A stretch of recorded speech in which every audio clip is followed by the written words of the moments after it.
fiery horse with the speed of light, a cloud of dust, and a hearty "Hi-Yo Silver!" The Lone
With his faithful Indian companion Tonto, the masked rider of the plains led the fight for law and order in the early western United States. The stories of his strength and courage, his daring and resourcefulness have come down to us through the generations.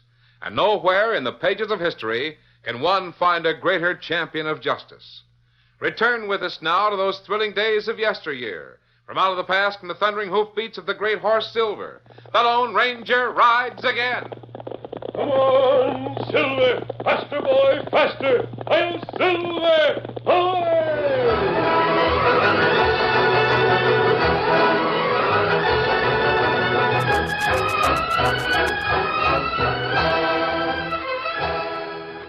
Tom Longwell, the youngest, newest deputy sheriff, had been called at the sheriff's office.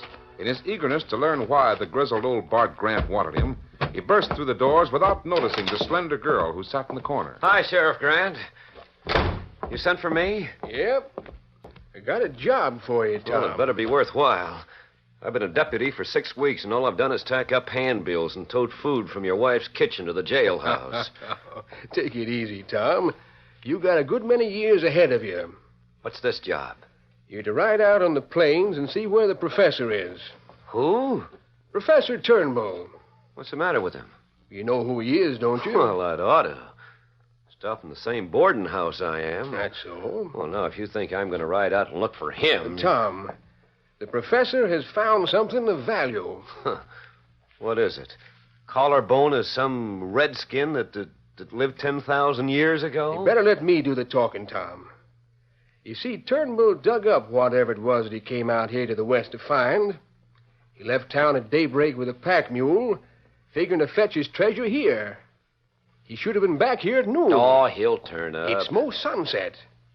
His daughter is worried about it. Well, then let his daughter go and hunt for him. She can ride a horse. She's going to. But you're going with her. Sheriff, listen to me. You made me a deputy to fight against outlaws.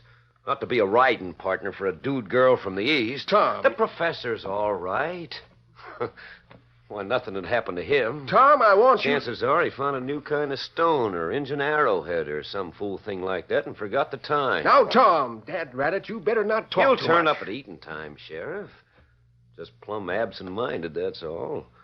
Same as all the other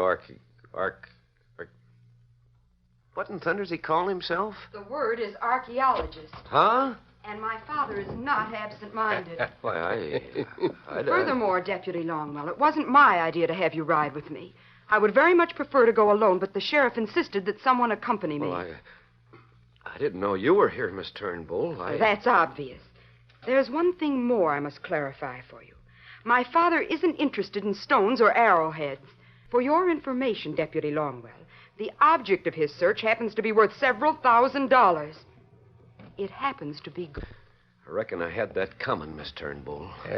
You better get going. Sheriff, you'd better save this big, brave lawman to chase horse thieves and murderers. You shouldn't waste his time and courage on anything as trivial as Professor Turnbull. I'll ride out on the plains alone. Now, Miss Betty, wait, hold on. I'm sure Tom... Doggone it, Sheriff. I didn't know she was sitting there in the corner. You get out of here and ride with her. Well, she won't let me. Then follow her. Chances are that her paw is absent-minded, like you said, and forgot the time. But I don't want a girl like that riding alone on the plains. Sheriff, come here. What's the matter, Miss Betty? I don't know. Look out this door. There, in front of the stable next door, that horse. What about it? That's the horse my father rented. It's come back without him. That horse wouldn't come back without reason. Let's have a look at the critter. Chances are it got to be feeding time. Horse got hungry, come home. But where's my father? Why didn't he come back, too? Maybe he got thrown off or something. Save it, Tom. We'll see if there's any... Sheriff, look at here on the saddle. Oh. Looks like the professor got hurt or something. We'd better go over the back trail. I'll go with you, Tom. Something's happened to Father. Sheriff, look at the way Trig Redden's riding this way. Yeah, coming mighty fast. Hey, he's calling you. I can hear him. Hold on a minute, Sheriff. I gotta see you. Whoa. What's the matter, Trig? Sheriff, you better come with me. I saw something a few miles out from town. What did you see? What is it? Who's this? Oh, Miss Turnbull. She's the professor's daughter. Oh. Well, Did you see my father? Where is he? What happened to him? Now, miss, I didn't say I saw You your father. came from that direction. What did you see? Well, I'm afraid it is your father, miss. Oh, is he badly hurt? Well, Speak up. I want to know. Go ahead, Trig. I'm afraid he's been murdered. Oh, no. I left him right where he fell from the saddle when I seen he was dead. What happened to him? Someone knifed him. I guess we both expected this would happen. Now, hold on, Miss Betty. We don't know for sure that it's your father. It is. I know it is, Sheriff. Miss Betty, let me take you to the boarding house. No, I'm all right. Did your father suspect someone might do this? He was sure it would happen when he opened the treasure. There was a curse on the gold. It was written, "Who touches pitch shall be stained with black." So that's what it was. What's that, Trig? I wondered what that was on his hands. They were all smeared with sticky black stuff. It was pitch. The ancient curse. Miss Betty, I'm going to take you to the boarding house. Then we'll get out and find the killer.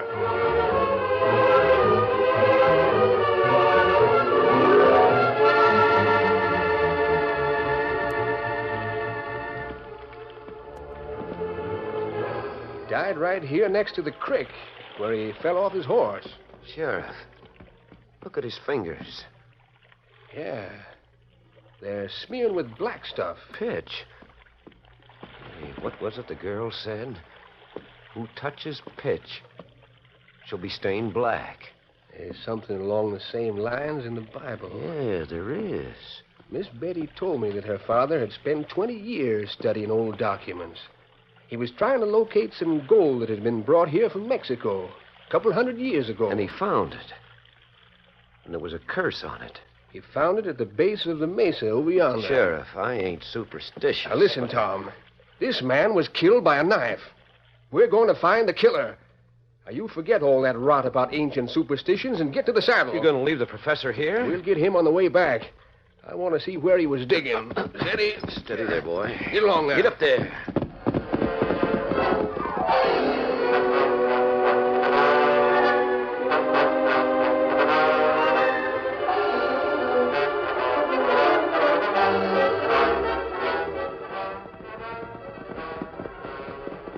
As the sheriff and his deputy approached the mesa, they thought of the strange words Betty Turnbull had quoted, and the peculiar black smears on the dead man's hands. Then they saw a white horse near the base of the mesa. Someone's there. Maybe the killer. Get up. Get up there. Get up, boy. They spurred their mounts and dashed ahead. As they neared the slender individual who stood near the white horse watching their approach, the lawman shouted, Stand where you are. Don't move. We want you. Oh. Steady there. I've got you covered. Sheriff. Why, this is just a boy and his team. So's Billy the Kid. You're the sheriff. You bet I am. I want to talk to you.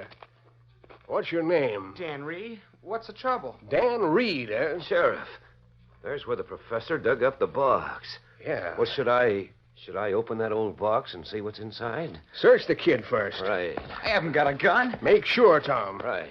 All I've got is a knife. Yeah. I see the knife. Just keep your hands at shoulder level. Where'd you get that black stuff on them? From that box. You admit it, huh? All over the handle of your knife, too. You find something, Tom? Oh, a little trinket of some sort. It just looks like jewelry for the ears or something of the sort. Gold. Where'd you get that? I found it in that box. Now, see here, Sheriff. What's the idea of holding a gun on me and searching? Open that box, Tom. Right. Well, this smeary black stuff's in all the seams of the box. So I see. And the heat of the sun has softened it up. Yeah. Open her up. I can tell you that the box is empty. It was empty when I got here, except for the trinket you found in my pocket. He's right, Sheriff. It is empty. Why is that black stuff all over your knife? I used the knife to open the box. I thought it was sealed tight. You used the knife or something else? What do you mean? You killed Professor Turnbull. Killed? Why, Hold on, Sheriff. I didn't kill anyone. There's no use lying about it. The pitch on your hands and the knife tell the story. There's pitch on your hands, too. Well, that's from handling the box. And the sheriff's hands. I got it off the handle of your knife. Sheriff, I didn't kill anyone. I just got here a few minutes ago. Save it for the jury. But it's true. I saw where someone had dug in the base of the mason, and I saw that box. I opened it and found that piece of gold. I was going to take it to town to see what it meant. Likely story. Where's a pack mule? What pack mule? I didn't see a mule. Where's your partner? I'm going to meet him and... Go on. Go on. Hold on. I didn't mean what you meant. I'm to meet a friend in town, but he's not a partner in a murder. Oh, you slipped up that time. Your partner took the most of the gold on the mule, and he made off. You were going to bury that box again to hide the evidence. Ain't that it? No. Take him along, Tom. But wait, I didn't kill anyone. Come on. You're under arrest for murder.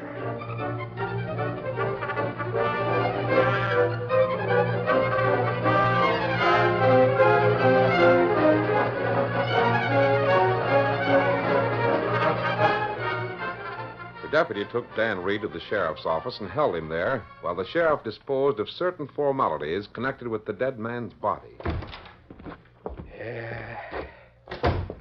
There. The coroner's got the remains. Things are quiet in town, Tom. Don't anyone know we got a prisoner? No, I sneaked him in.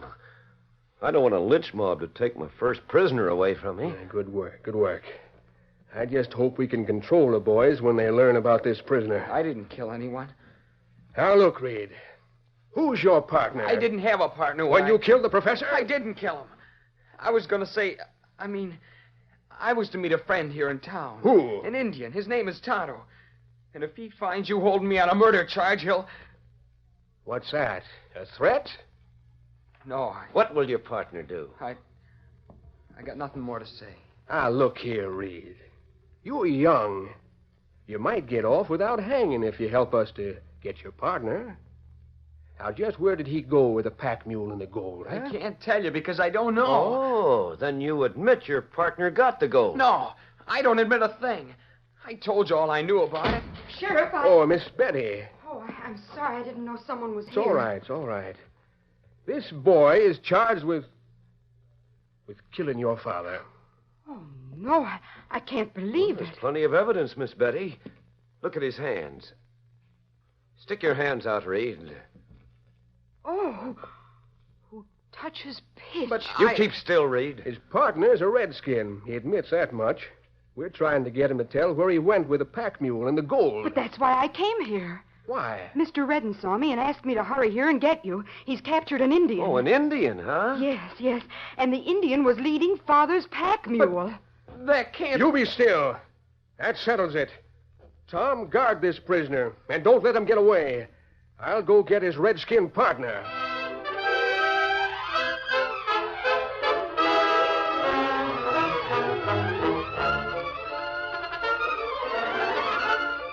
The curtain falls on the first act of our Lone Ranger story. Before the next exciting scenes, please permit us to pause for just a few moments.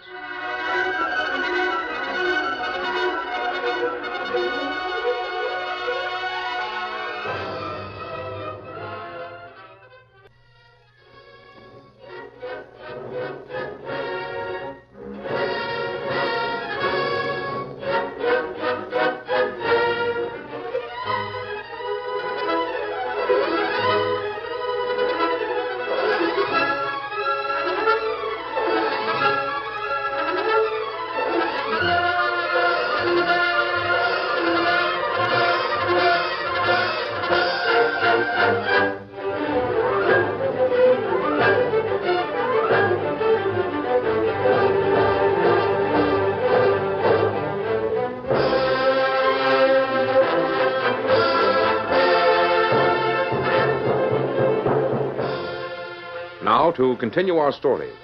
Circumstances put Dan Reed at the scene of a murder. He was held in the sheriff's office, charged with killing Professor Turnbull.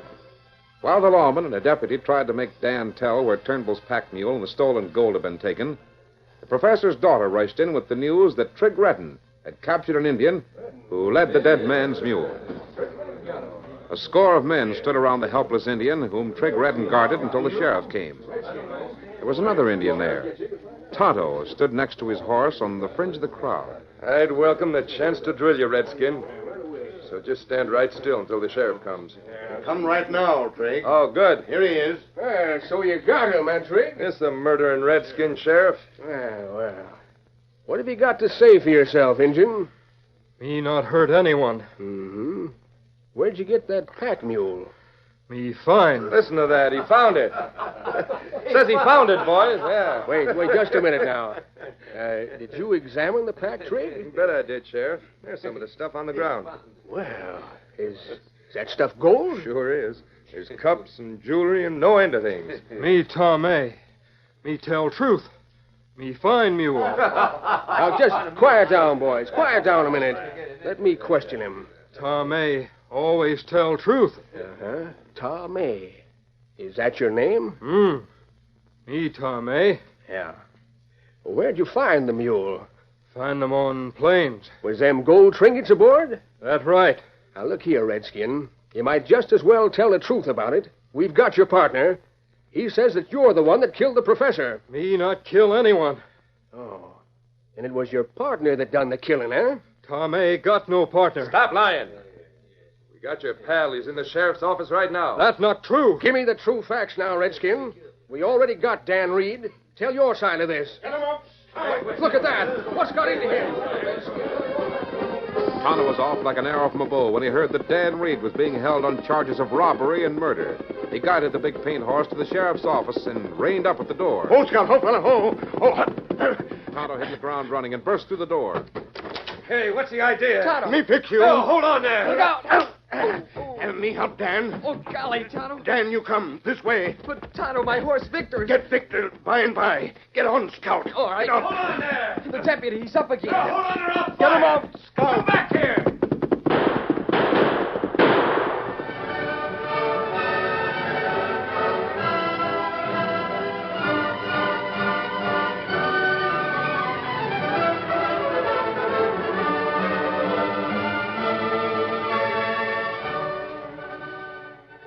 Dan and Tonto rode out of town as fast as Scout could carry them. They raced through a small valley and halfway up the side of a hill where they broke into dense woods. They came to a clearing where the Lone Ranger was camped. Dan quickly told the story of the stolen treasure. I wasn't the only one that had that black stuff on my hands. It was smeared all over everything. I see. No one would believe that I just happened along. Tonto, you said something about an Indian who had been captured. That right. Him name Tommy. Him tell truth. Are you sure? Me sure. Me know when Indian not tell truth. The evidence is strong against him. That right. Unless killer found, Tommy hang. And Dan will be hunted as an accomplice. Not only that, the real killer will go free. Dan, you said that several men had pitch on their hands. They did have. The sheriff himself and his deputy, Tom Longwell, had it. It got awful smeary from the heat of the sun.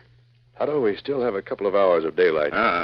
Go to the mesa and see if we can find tracks. But even if you do, they won't help. The sheriff is convinced that I'm mixed up in a murder. Him feel same way about Tommy.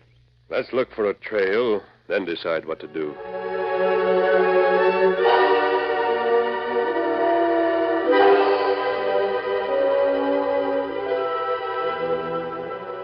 Tommy was jailed and carefully guarded while the manhunters searched for Dan Reed.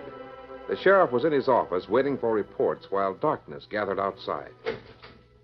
Oh, good evening, Miss Betty. Sheriff, I want to speak to you. Sure thing. Sit right down here. Thank you. Is there something I can do for you? Yes, there is. What is it? Sheriff, I think there's been a mistake. How's that? You and Deputy Longwell seem convinced that Dan Reed and the Indian Tommy are the ones who killed my father. Well, have you got any different ideas? I don't know, but I've gone over the gold relics that were found on the pack mule, and Yes? and I'm sure there's a lot of gold missing. Yeah? Well, why do you think so? My father spent years investigating that treasure.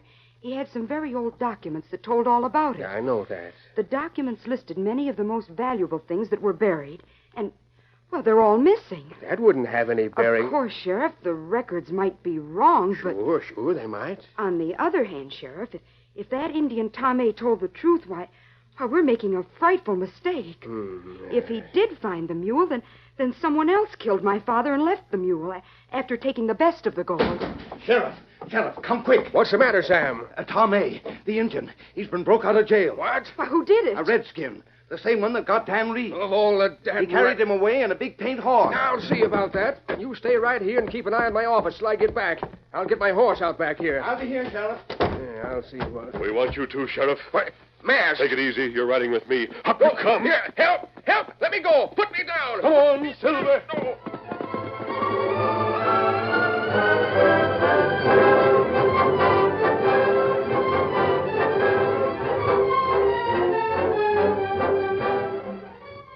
The sheriff and the Indian were not the only ones to be snatched to the back of a horse and rushed out of town. When Tom Longwell, the deputy, returned from the manhunt, he dismounted in front of the sheriff's office. Oh, there. Oh, steady, boy. Steady. He didn't see the Indian who crouched in the darkness. He didn't suspect a thing until he felt a noose drop around his shoulder. Hey, what the me got you? Take that rope off. Get up Let me here. go. Sheriff! You ride with me. Let me down. Sheriff! Boys, come here. Get him up, Scout.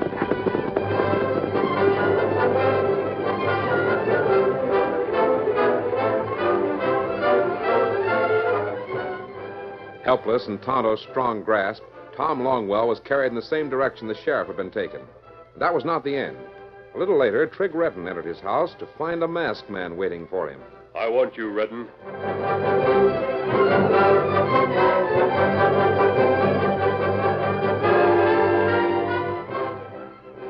Darkness shrouded a hunter's cabin in the woods. Inside, one candle burned on a crude table. But there was light enough to reveal the Lone Ranger's prisoners. Trigg Redden, Deputy Tom Longwell, the Indian Tomei, and the sheriff himself sat in a row on the floor. If I could just get these ropes off. Here's the masked man. You! Come in, Tonto. Bring the handcuffs. Handcuffs? We found 4 pair of them in your office, Sheriff. We'll use them instead of the ropes. Me fix them. Each of you will be handcuffed to that heavy stake that's driven in the center of the floor. You move this way. All right, you needn't drag me. Each of you will have his right hand free, but none of you can escape. No, you next, Sheriff. Me cut ropes off wrists. There. You'll regret this. Now, fix handcuff. Now, the other 2, Tonto. Me fix them. Sheriff, when the professor was killed, it was no ordinary murder. You remember what was written on that old chest? What's that got to do with it? Who touches pitch shall be stained black. Dan Reed. He's the one person who cannot be guilty. Oh, no, that's too tight. You get used to it. Now, all of you, listen to me. There was a curse on that old chest. That don't mean nothing. It means more than you think, Redden. Between now and daybreak, the guilty man is going to admit his guilt. The curse of the ancients will manifest itself. All 4 fastened to stake now. All right, Tonto. Here's a gun. I'm going to put it right next to the stake. Any one of you can reach it in the darkness. What's that for? The guilty man. When he sits here in the darkness, his guilt is going to betray him. He'll be driven into confessing. You'll see, Sheriff. There's just 1 cartridge in the gun. Just enough for the professor's murderer to cheat the hangman's rope. Take the candle, Tonto. Me got it. Remember, as you sit there in the darkness, one of you is a murderer. Now, wait a minute. Now, hold on. You can't... Good night.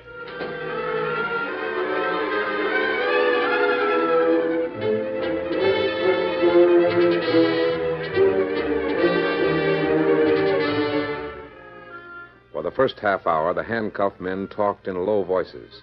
Then silence fell. The darkness, black as pitch, seemed like an oppressive weight. Each man thought of the masked man's words. One of you is a murderer. Each man could hear the heavy breathing of the other. The curse of the ancients. The hours dragged by. The tension increased until it seemed as if the very air in the cabin was charged with electric energy.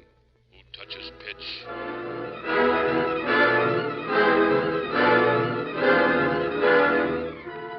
Midnight came, and then another hour dragged by.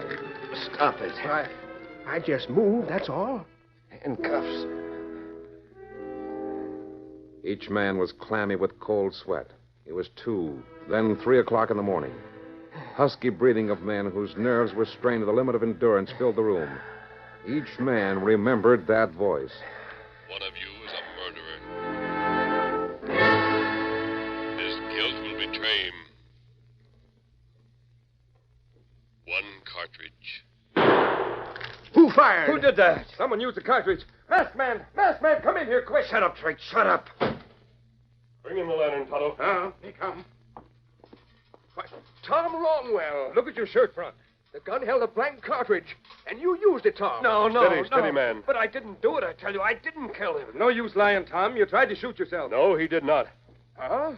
I didn't. The gun held a blank cartridge, but it served to name the murderer. You see, the killer thought he could make another take the blame by firing at Tom Longwell.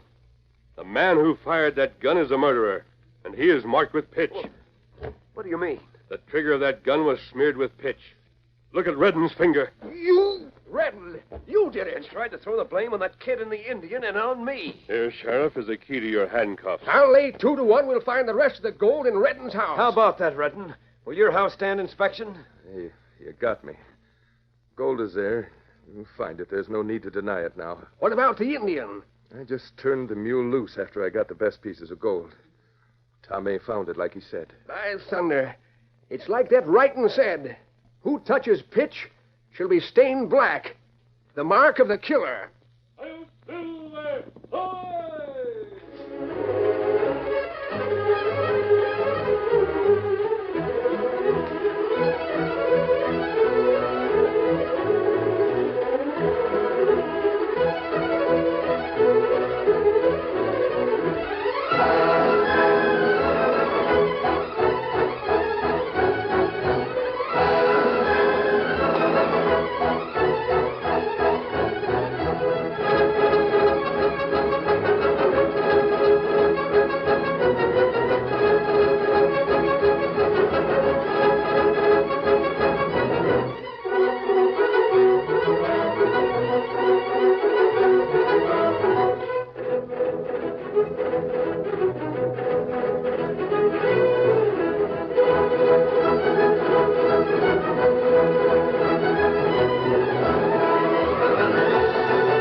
The story you have just heard is a copyrighted feature of the Lone Ranger Incorporated.